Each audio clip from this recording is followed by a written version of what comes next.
my first encounter with anything, I was probably 2 years old.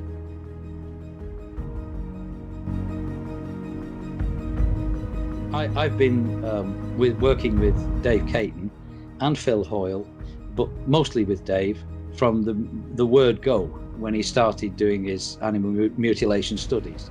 Secret services in America were well aware that George was getting visited by ETs, by human ETs. They were very, very interested. They didn't poo-poo him at all. But it's the same with anybody that's got something really good to say. They get attacked. Now I could see that it had got a dome on the top, and there were a row what looked like windows all the way around the bottom rim. So I had plenty of time, so I counted the windows 3 times as it was flying away, and what I got was 11 and a half windows visible from a side-on view. I was told a long time ago that I'm an ambassador, right, for not just one race but many races, and that is, I was told, my job here.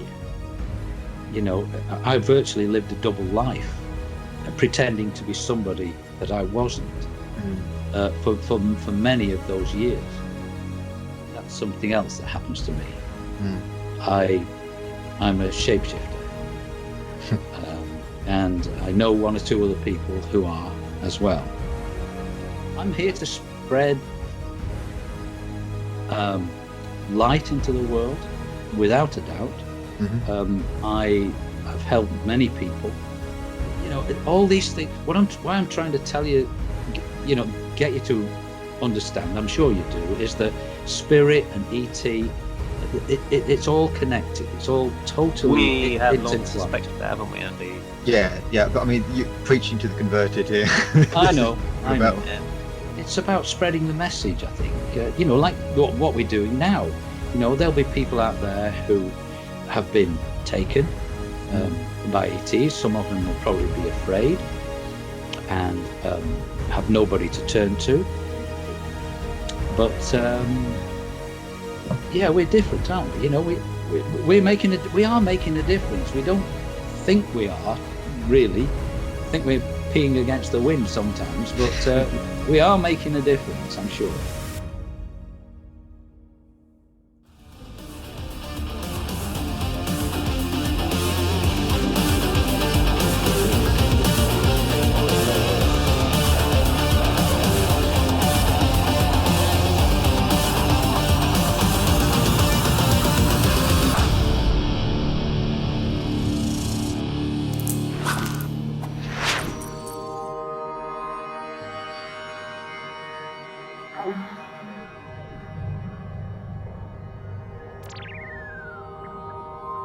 Hi, welcome to the Paranormal Peepshow. You're joining myself, Andy Chaplin, and we do have a special guest, Mr. Robert Hulse. Thank you for joining us, Robert.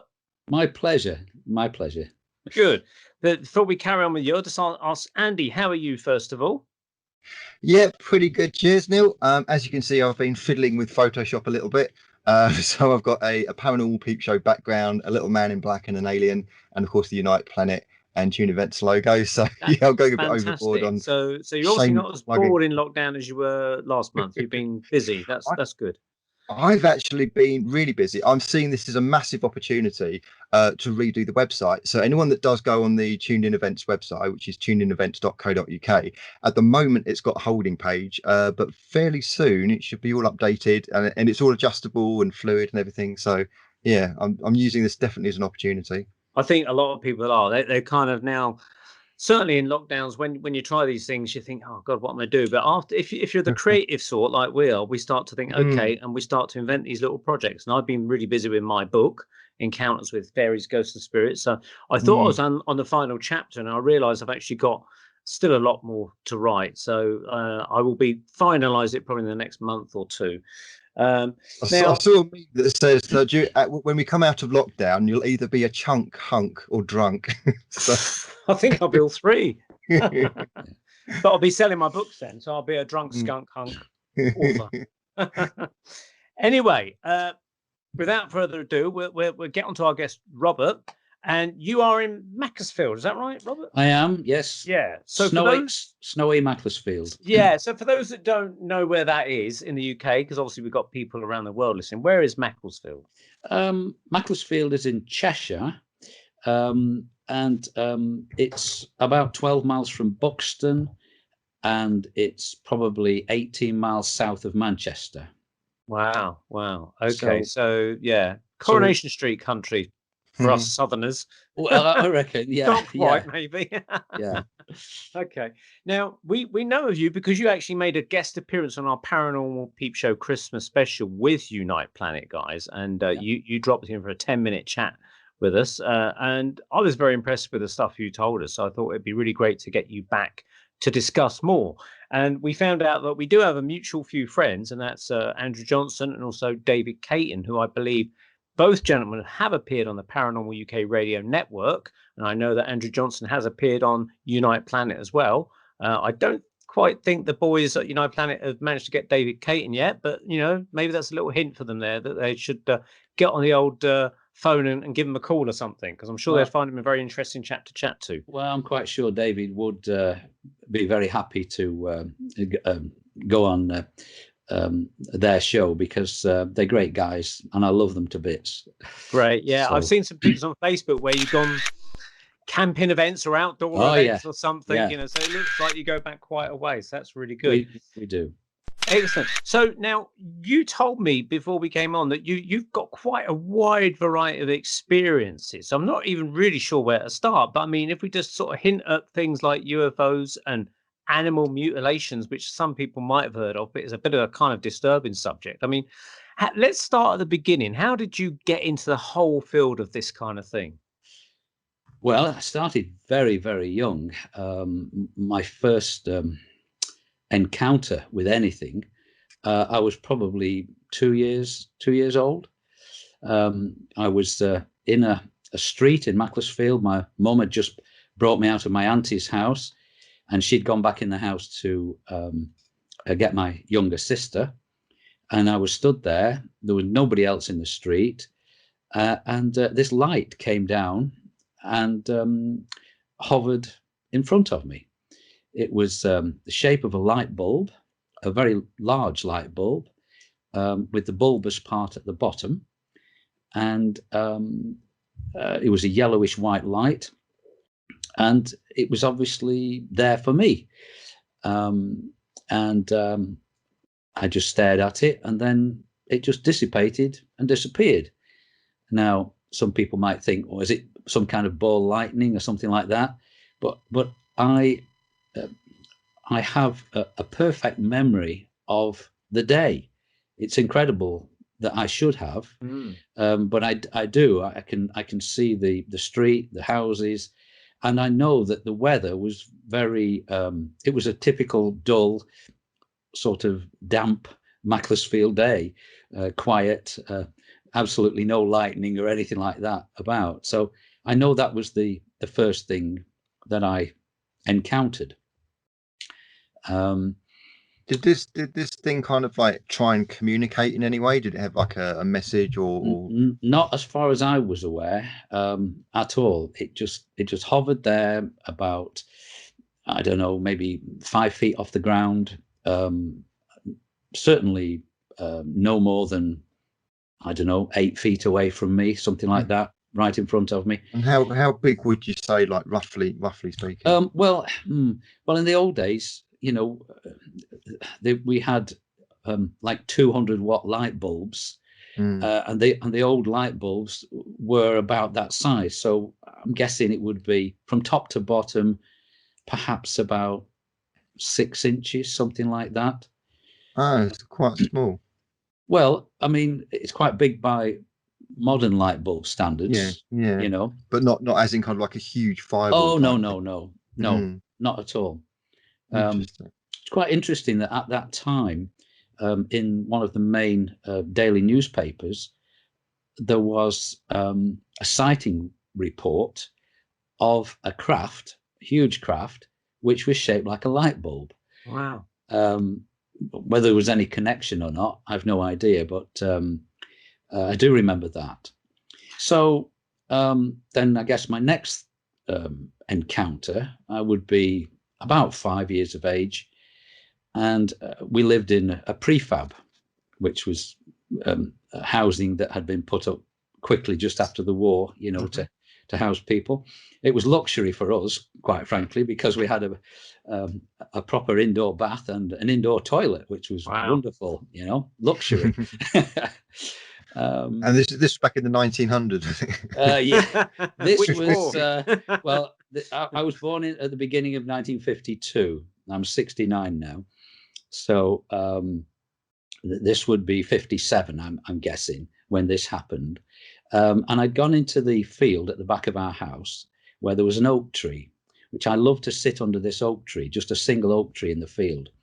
And I was sat there trying to make a bird's nest out of the mud and the straw that was lying about. And I was not doing very well at all. But the next thing I remembered, there were two people standing at the side of me, quite tall, dressed in one-piece silver outfits. And I honestly don't remember what they said to me, but I know that they did speak to me. And the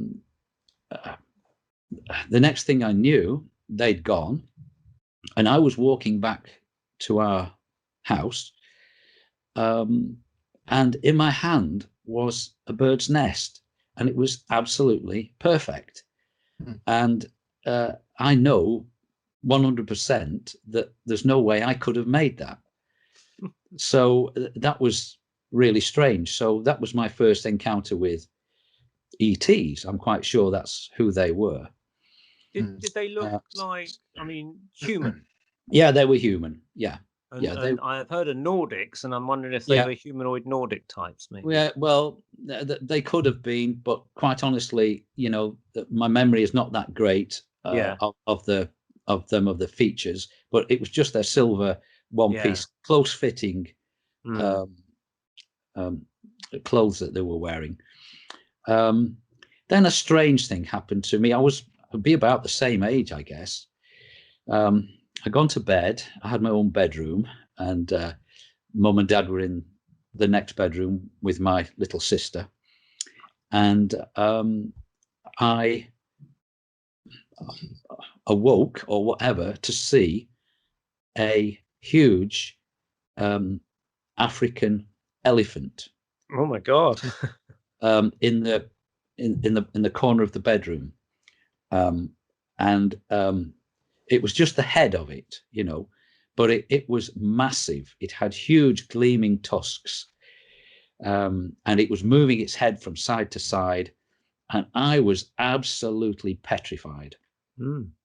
And I'd probably never seen an elephant at that age, you know, but this was, I knew what this thing was, and I was so frightened. I tried to call my mum, and nothing would come out of my mouth. I was so scared. And but eventually I managed to get some noise out, and she came and she stood in the doorway, and she looked in at me, and she was a bit apprehensive because she could see that I was so scared. There must, you know, I guess she felt there was something there, you know. Anyway, I looked at my mum, and I looked at the elephant, and then I looked back at my mum, and then I looked at the elephant, and all this did was make me even more certain that this thing was really there. Because if I could see my mum, then it must be real, you know, if it's still there. But then gradually it disappeared. But and then my mum came into the bedroom. She got into bed with me, and you know, she said, "Well, let's go to Blackpool. Let's go on the beach at Blackpool, and we'll go and ride a donkey." You know, so I can remember it absolutely clear as crystal. But the reason I'm saying all this is it might not seem like connected, and people might say, "Oh, it's just a nightmare."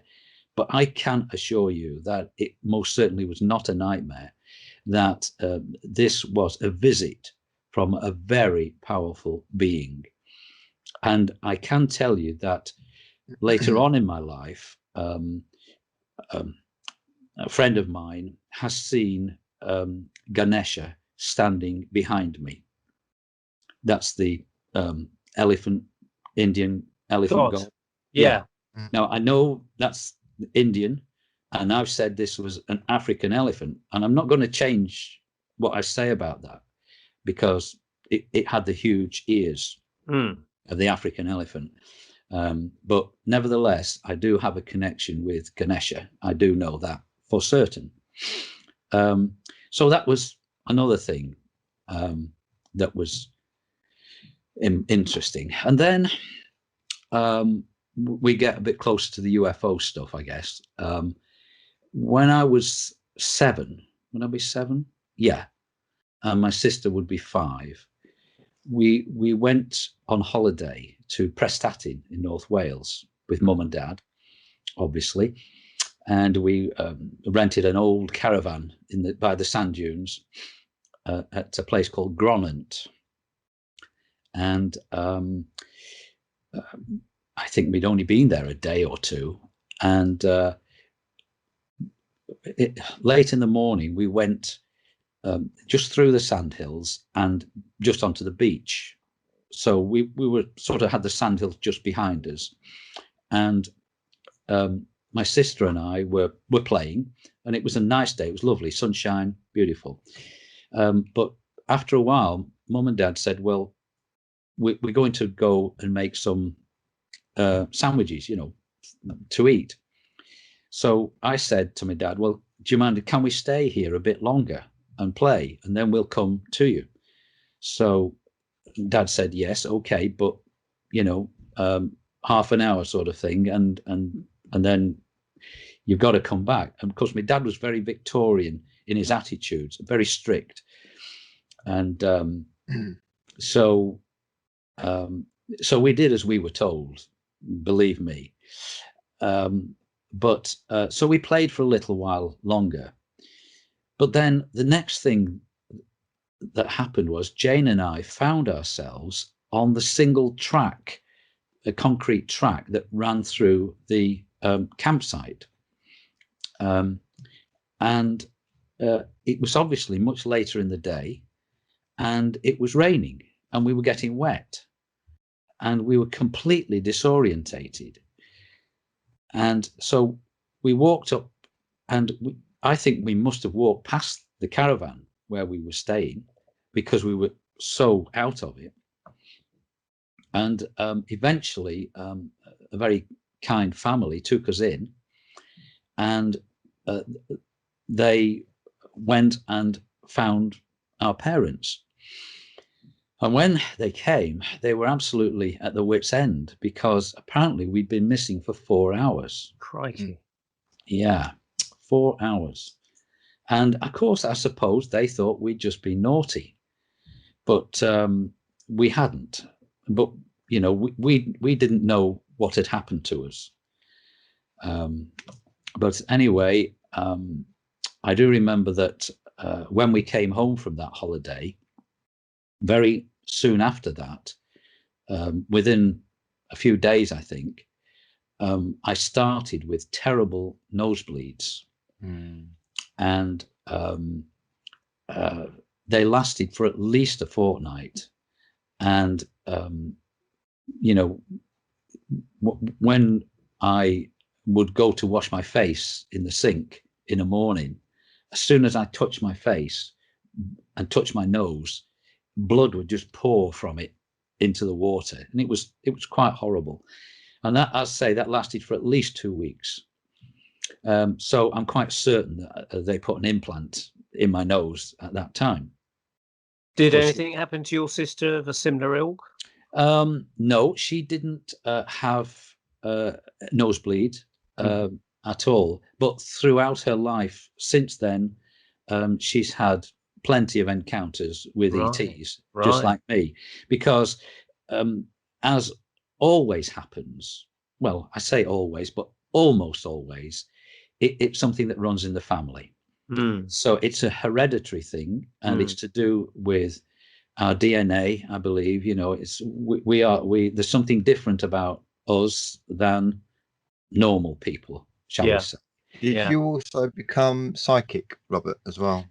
Yes, psychic ability runs in the family. My grandmother was very psychic, and I remember her telling me when I was a little boy. She said, "You're psyche, aren't you?" She said psyche. She didn't say psychic, you know. But you know, people used to go to her house to you know, have the tea leaves read and everything else. But Are you she was part of, are you, sorry. so I was going to say, are you part of any abductee groups or contactee groups at all? And have you spoken to people in groups? Well, um, very loosely. You know, James Millen is. I don't know whether you've heard of James. He was the editor of the Rapport magazine years ago, which was set up by a chap called Ken Phillips for abductees. And you're going back there to probably, I don't know, 2000, 20 years ago, I would guess.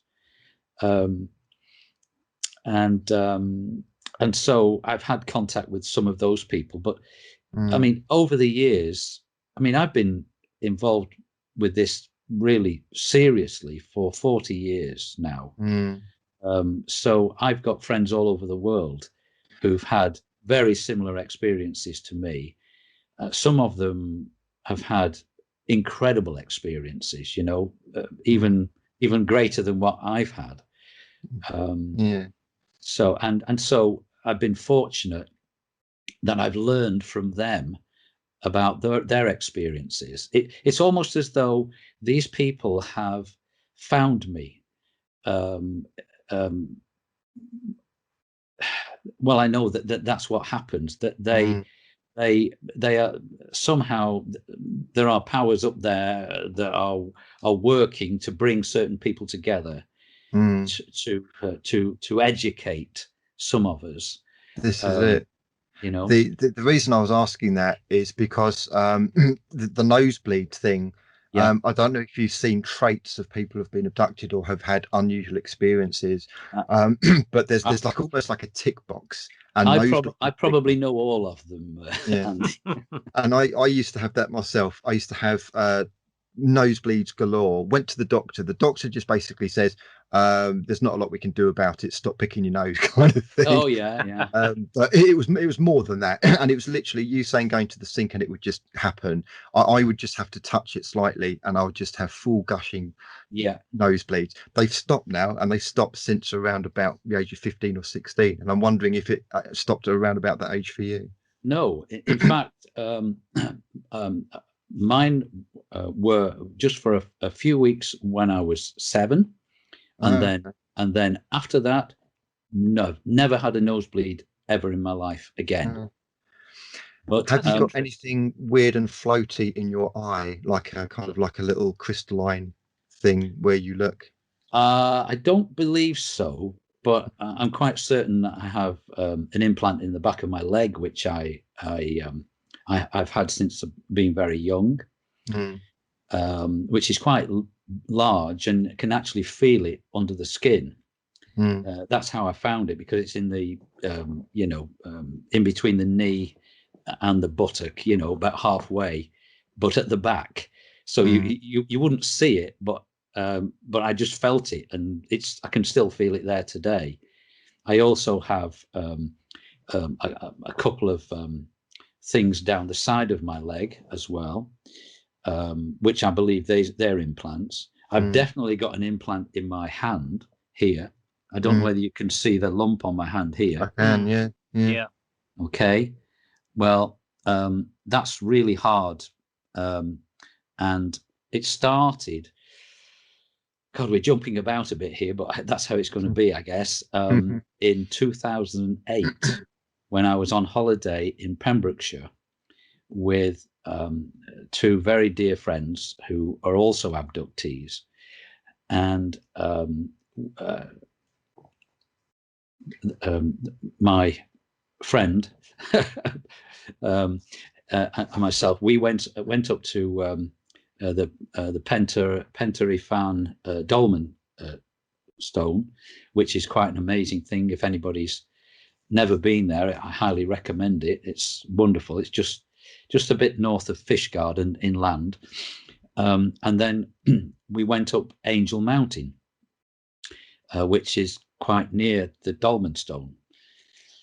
It's called Angel Mountain because it's the priest or whoever who started the church at Nevern, which is just on the coast, just below Angel Mountain. Apparently, and this is, you're going back to 500 AD, something like that. He used to go up onto Angel Mountain to commune with the angels. Well, I'm quite certain that ETs he's communing with, without a doubt. Saint Brinock, that was the guy's name. So anyway, we'd been up there on that day. He shouldn't have been able to get up the mountain, as it happens, because he got very serious heart trouble, which he wasn't aware of at the time. And he subsequently had to have a serious operation. But and the surgeon couldn't believe that he'd walked up Angel Mountain just a week or two before. But don't want to go too deep into that. But we definitely had company the day we went up Angel Mountain.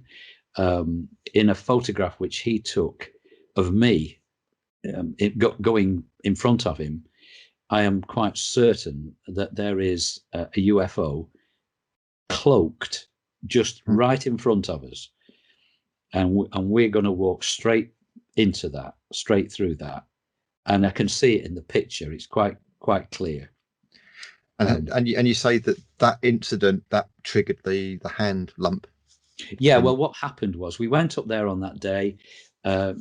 We spent some time up on the mountain, and I took photographs, and he did. And in one of the photographs that I took of him, there are 1, 2, 3 UFOs in the sky. Yeah, and I have that photograph, you know. So then we came down off the mountain, and we drove to pick up his wife, who'd been having a spa day. And then we had to drive back to St. David's in Pembrokeshire, you know, which was probably about, I don't know, half an hour's journey. But as we're driving along, my friend who sat in the passenger seat with me, I'm driving, and I drive very steadily, you know, very carefully. He looked at me, and I was changing my appearance because that's something else that happens to me. I'm a shapeshifter, and I know 1 or 2 other people who are as well. I'm not frightened of admitting it. I mean, so many people have seen it happen, not just singly, but, you know, 3 people at the same time have seen it happen. And he said it wasn't the normal Robert that was sat in the car driving. And what happened was that the journey that should have taken us 30 minutes, we did in about 12 minutes. Crikey. Yeah, so we gained a bit of time there. But both my friends had the feeling that this was the smoothest drive that they'd ever had. It was almost like we were floating. Probably was. Yeah, I reckon we What were. did they say you looked like when you changed? Because we've got to ask that. Well, I changed into different. I've changed into different beings. You know, on one occasion, it was just half my face that changed. One side was my normal human face. The other side was a kind of grey. Right. Okay. Right. Was you aware that this happened at the time? No. You know, to you just felt normal. Yeah, absolutely. Yeah. I have. On one occasion, I did feel that something was going on, Right. But on that occasion, no, I didn't. When my face changed, half my face, then there were two ladies that I was with who saw it happen. They couldn't believe it. In fact, they didn't tell me at the time. It was only when they went out into the car park to get in their cars, and they turned to each other and said, "Did you see his face change?" And said, "Yeah," because it's so strange, isn't it? You know. But have it's you been described as changing into anything else? And if so, yes. can you describe that? Oh yes. I've changed into a reptilian. I was with two of my friends. My friend Gary from Australia, who's had many experiences, and another friend who lived a bit further north, up near Bolton, that direction. And we'd gone visiting. Gary and I had gone visiting him, and there were just the three of us in the house, and I was sat sort of under the stairs in a very comfortable armchair, chilling out, and Gary was telling our other friend everything that had happened to him. But of course, I'd heard it so many times before, I just zoned out, just let him get on with it. But then our friend, after a while, he just looked at me and his head went down and he said, Rob,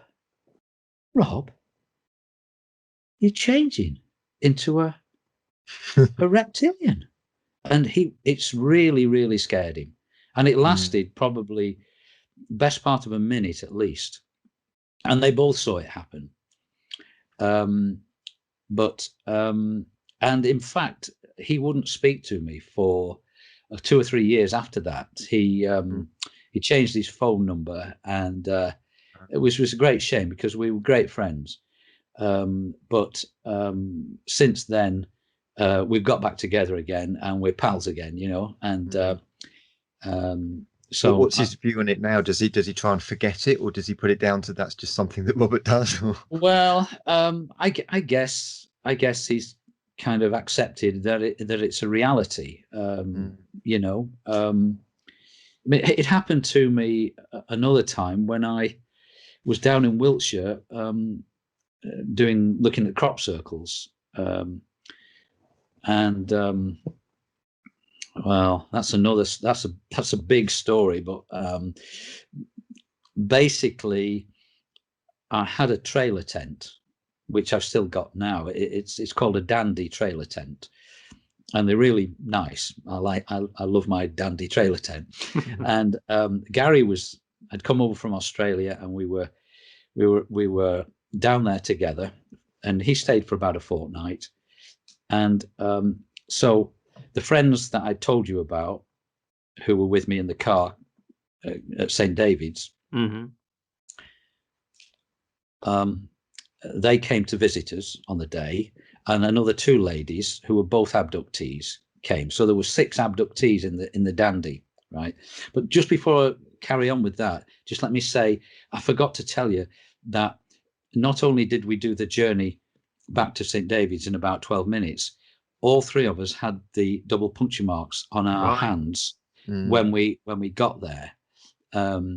So I reckon, yeah, we were taken and stuff happened, But so going back to Wiltshire, we were staying at near Cairn, a place called Bremil near Cairn, and so there were 6 of us together there, and I decided I'll make a cup of tea for everybody. Well, I didn't have a fridge; it's pretty basic, so I kept the milk underneath the dandy to keep it in the shade. But I didn't have a step to step out on, and I was wearing sandals, and the grass was a little bit long. And what I didn't know was horses had been in the field during the winter, and they'd left, hoof marks imprinted in the ground beneath the grass. And I went out, and as I went out, I put my foot down, and I snapped my ankle. There was one hell of a crack, like a gun going off. So it's amazing. It's like time stood still. And as I was falling, I was fully aware of what was happening. And it's a bit more of a story, but earlier in the day, the six of us had been for a walk round Avebury, which is fairly close. And one of the ladies was quite impressed, shall we say, by my experiences and my knowledge of all this kind of thing. And for a very brief moment, I allowed myself to have a bit of pride about it, sort of thing, you know. And I always try to stay humble with all of this, because you know, as much as we know, we're only scratching the surface, I think, of our incredible reality that we're experiencing. So that was earlier in the day, but as I was falling backwards with a snapped ankle, I was saying to myself, pride goes before a fall. That was before I hit the ground. So incredible. So because I had that in my mind, and I completely accepted the situation, not as a punishment, so to speak, but as just I don't know, a message of some kind to me.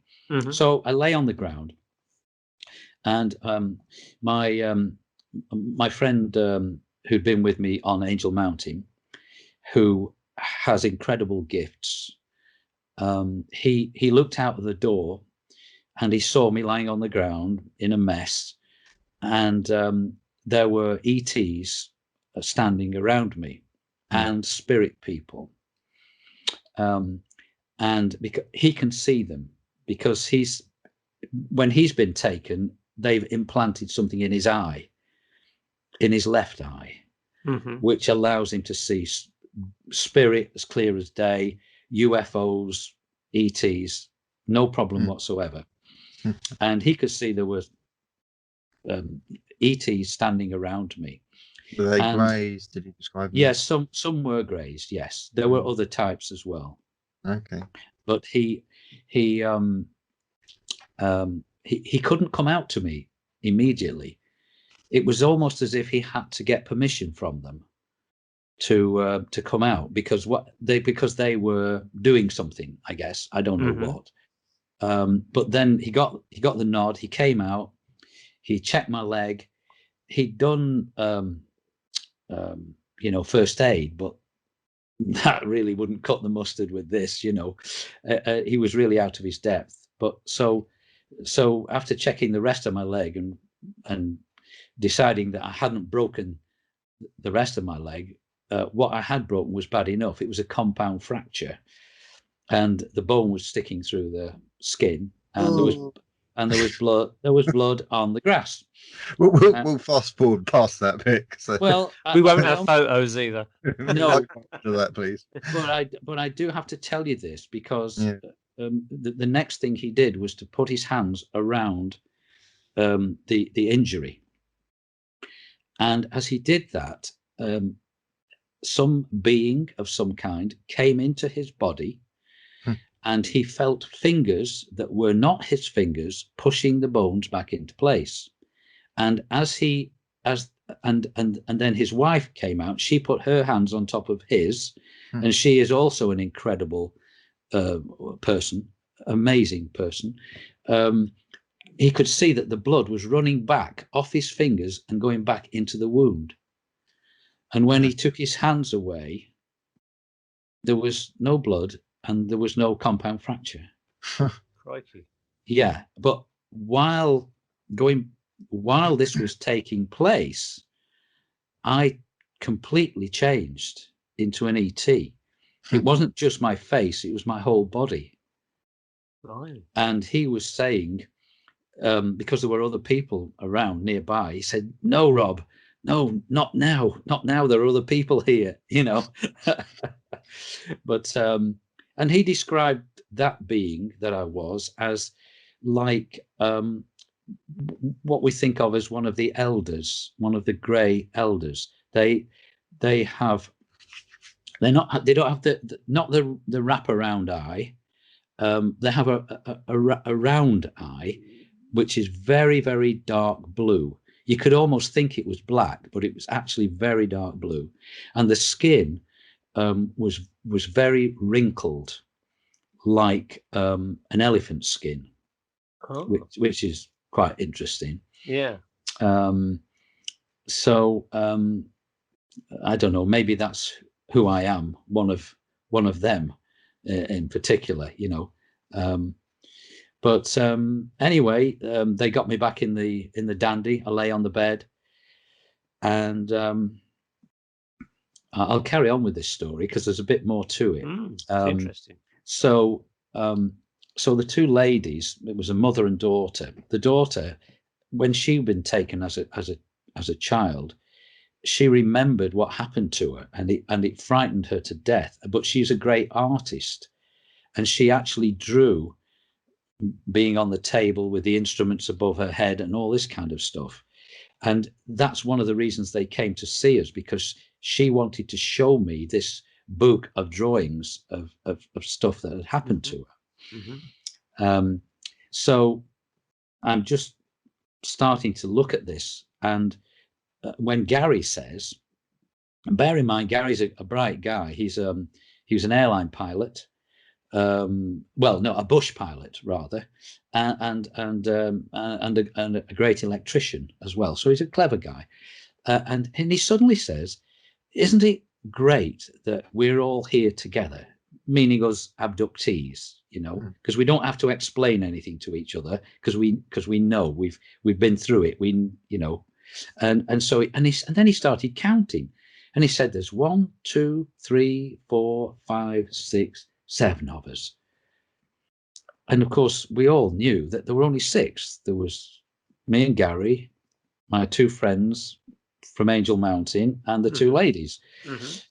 But then my friend from Angel Mountain said, well, actually, Gary, you're quite right. There is another person here, and that person is here for Robert, to help him. Okay. So Gary felt really a bit stupid, but you know, he mustn't, because this is reality. This is what happens. So anyway, later in the day, they left and just left me and Gary. So he's got his bed on that side. I've got my bed here, and he's an even bigger talker than me, believe it or not. And but towards the end of the evening, I was really tired after what I'd gone through. So I said, "Gary, I've just got to go to sleep. I'm sorry." "Okay, Rob," he said, "no problem." So no sooner had I closed my eyes, strangely, than I could see there was a woman at the bottom of the bed over my ankle, giving me healing on my ankle. Right. And this person had red hair. And I know who it was. It was my cousin, Brenda, who had been a healer in life, but she'd passed away a few years earlier. Right. And we were very close. So I knew she was there. But meanwhile, Gary can see somebody standing near the door. And this person is insisting that he says something to me. But he's afraid I'm going to be annoyed because I wanted to go to sleep. So he refused. And then this person said again, and he refused again. But he insisted a third time. So Gary gave up, and he said, "Rob," he said, "look, I'm sorry. This sounds really stupid, but I have to tell you, I've just got to tell you, 1, 2, 3, 4, 5, 6, 7. He said, "I know it doesn't make any sense." But I said, "Gary, it makes perfect sense. That 7th person is with me right now, giving me healing on my ankle." Right. And that was my cousin Brenda. So, you know, all these things, why I'm trying to tell you, you know, get you to understand, I'm sure you do, is that spirit and ET, it's all connected. It's all totally. We have long intertwined. suspected that, haven't we, Andy? Yeah, but I mean, you preaching to the converted here. I know. about- No, it's interesting to get another angle on it, though. Yeah. I mean, historically, UFOs, ghosts, paranormal, poltergeist, all of this are kind of in separate boxes. And for a while, for many years now, I've kind of like seen that they are very much merged. We're talking about interdimensional beings and interdimensional entities, and we're talking about consciousnesses of what you might call the multiverse, or the, it's not kind of like ghosts are over here and ETs are over here. They're all kind of on different dimensions.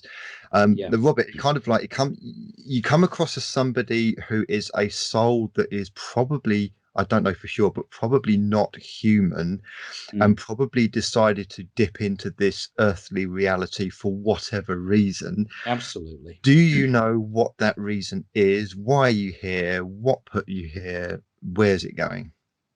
That's a great question. Well, I agree with you.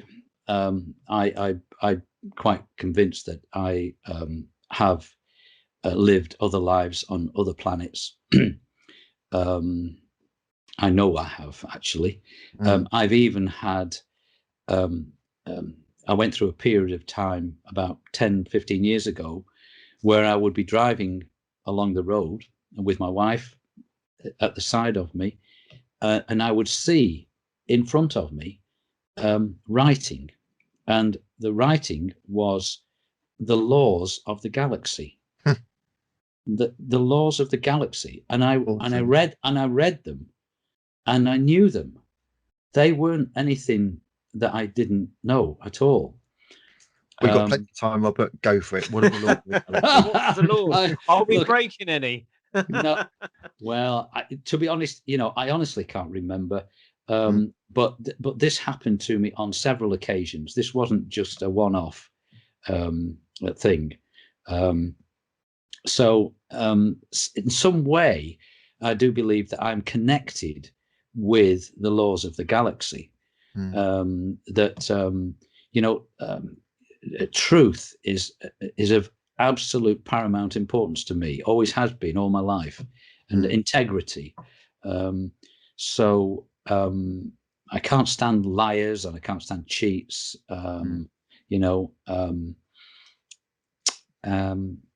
Would you say the laws of the galaxy maybe kind of reflect the 10 Commandments or something similar of a religious ilk? Well, I mean, you can't go far wrong with some of the basic stuff of that, can you? I guess. Like don't kill, don't thieve. Yeah, absolutely. I'm a great reader. I've got many books here. One of the books that I'm reading again at the moment is this one, The Gods of Eden, by William Bramley. And this guy was a historian who set out to write about all the wars that have happened in history. But he very quickly realized that none of them were accidental, and that they were being started deliberately by beings that he calls the custodians. The very last thing he wanted to do was write about ETs and UFOs, because the guy's a serious academic, but all the evidence was so clear, and even down to things like the plagues, the Black Death, that was deliberately created and spread by them, because UFOs were seen in many villages that were nowhere near where the plague was, and these UFOs were spreading noxious gases, and the following day or the day after, people were going down like flies with the plague. So I firmly believe that it's a means of population control, and possibly that's what's happening today with the COVID thing. Because it's not so easy to get people to go to war these days as it used to be. So they've got to find a way of culling the population, and I firmly believe that that's what's happening today. But that's another topic altogether. But yeah, so I am. I mean, this has caused hell in my family. My wife hated it with the greatest of passions, and my married life could have been, 100 times better if I hadn't been involved with the ETs. But I don't get it. This is the thing. I mean, how can you explain all of your life experiences to somebody who A, hasn't experienced it themselves, and B, probably wouldn't believe it and won't get it anyway? Absolutely. I couldn't blame my wife at all. I mean, my wife died 7 years ago, but I couldn't blame her, because all she wanted was a normal life. Who doesn't? Bring up a family, and which she did, and I've got great children and grandchildren, wonderful. And we've done a good job. But the last thing she wanted was for me to be changing into a bloody ET, because it can happen when I'm asleep. Did she see anything herself? You changed? My wife would never talk about it. She hated it so much, she would never speak about it. So, or if I ever tried to talk about it, I would, because I'm extremely sensitive to energies, she would send this wall of hatred towards me, which was absolutely horrible, and so I was never, I never spoke to her about it in depth, and in fact I became like the joke of the family, the extended family, because it is fair to say I was obsessed, but there's a very good reason for it. I was trying to find, the answer, what's happening to me, because there's a lot more than what I've told you so far, and of course you would turn to the person who's closest to you for support, and when she hated the thing and gave me no support whatsoever, then you become very lonely. And in fact, I ended up, we were married for practically 40 years, and I virtually lived a double life, pretending to be somebody that I wasn't, for many of those years. It reminds me of a meme I saw of somebody reading a book, and he's looking very stern, and it's 1950s style, and the book title is "How to Pretend to Be Like a Normal Person." It's kind of like, that's exactly how it is in this film. Well, that's exactly what I was doing, and I was I could do it. I was good at it. I was, I had small businesses, and I was a member of the local golf club, and a pillar of the society.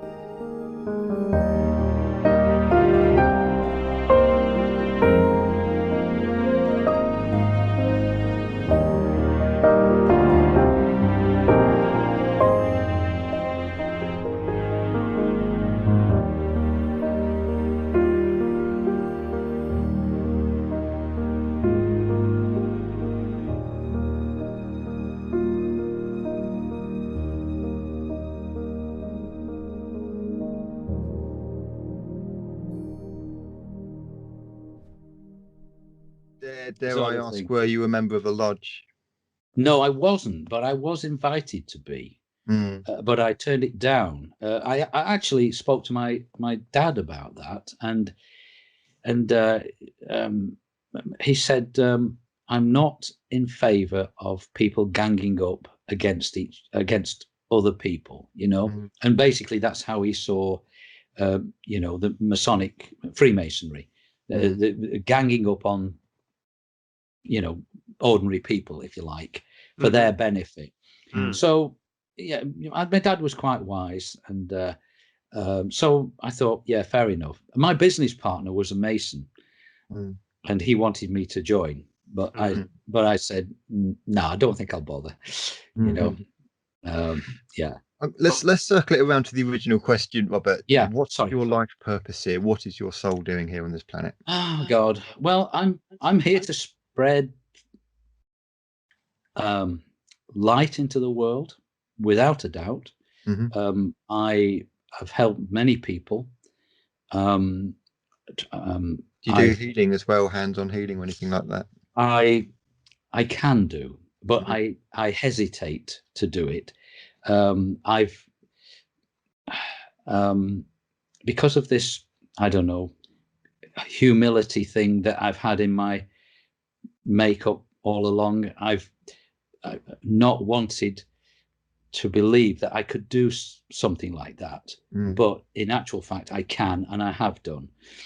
So now I am quite happy and confident that I do have that ability. No question about it. In fact, I don't even have to put my hands on people. I can just be in the same room as them, and problems that they have will disappear. So it's happened, it's just I'm just different, but I guess you're different too, Welcome to the crazy club. yeah, sure. And I'm happy with that now, I'm happy with who I am. It's about spreading the message, I think. Like what we're doing now. There'll be people out there who have been taken by ETs. Some of them will probably be afraid and have nobody to turn to. If anybody is in that situation, wants to get in touch with me, they can always contact me through my website, which is Macclesfield UFO Society. Just Google it, and they can write to me through that, no problem. And I'll get back to them. We're different, aren't we? We are making a difference. We don't think we are, really. I think we're peeing against the wind sometimes, but we are making a difference, I'm sure.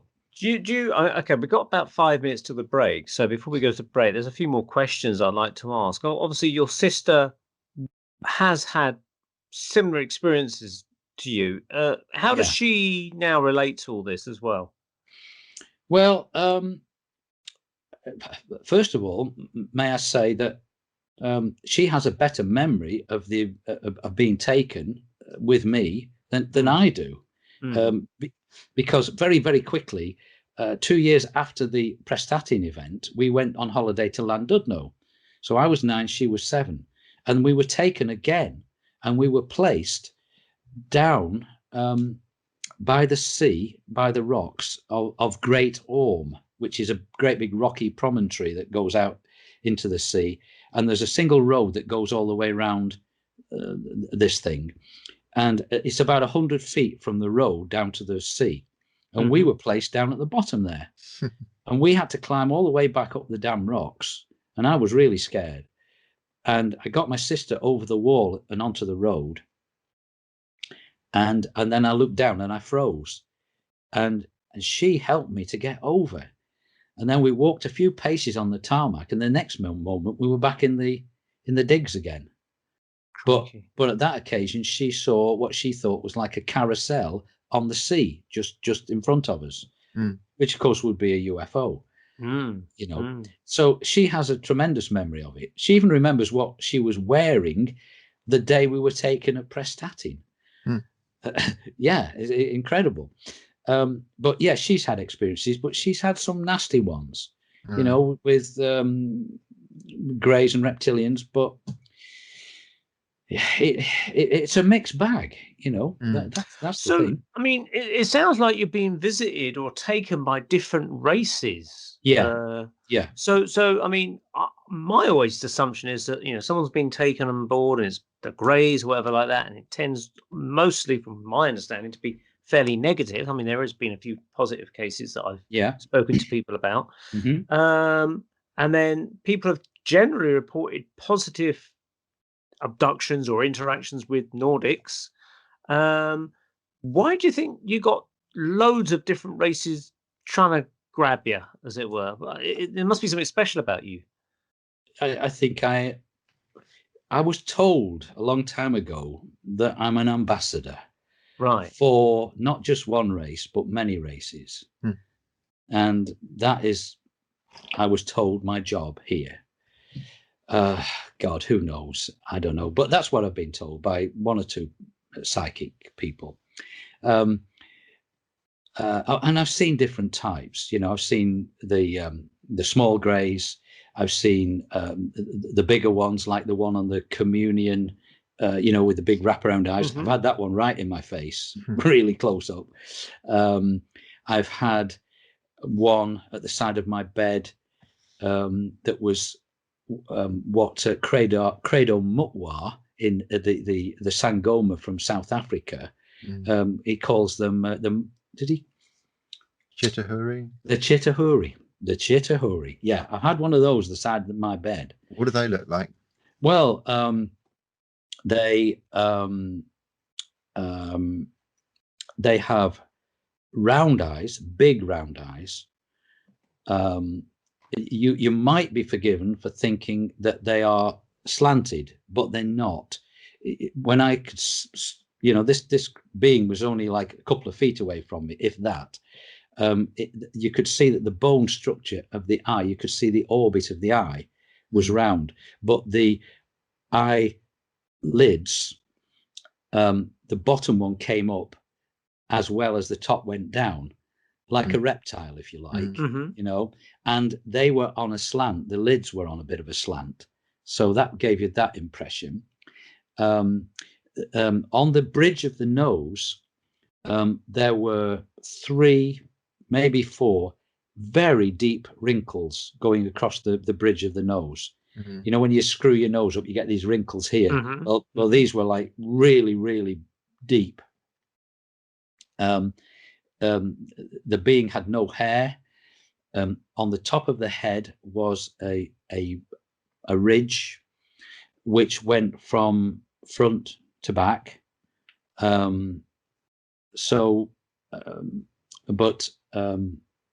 Which was very pronounced ridge front to back, above the rest of the head. And the being spoke to me. Inside my head, telepathic, yeah. And I'll tell you what, it is so clear. It's a lot clearer than speaking. And all the being said was, the time has come for you to know more of the truth. And I thought, great, I want to know, and the next thing I knew, it was morning. and I didn't remember anything.